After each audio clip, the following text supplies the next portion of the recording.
বিসমিল্লাহির রহমানির রহিম। সজনে পাতা ডাঁটা দিয়ে পাতলা ডাল।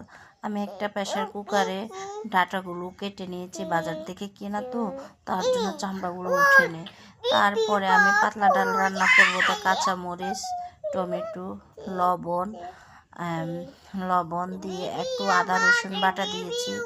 দিয়ে আমি অনেকে যদি না চান তাহলে না দিলে চলবে, শুধু রসুন আমি এখানে হলুদ বাটা, হলুদের গুঁড়া এবং দিয়ে সরিষার তেল দিয়ে প্রেসার কুকারে 5টা সিটি দিয়েছি।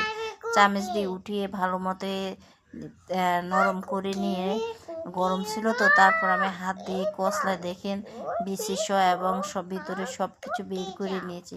এবার এই পাত্রে আমি ডালটা যেখানে একসাথে শীষ দিয়েছি, এগুলো দেখেন কীরকম হয়েছে, একদম পাতলা ডাল। কোনো খাওয়ার টাইমে একটু শসা লাগবে না, খুবই স্বাদ এবং খুব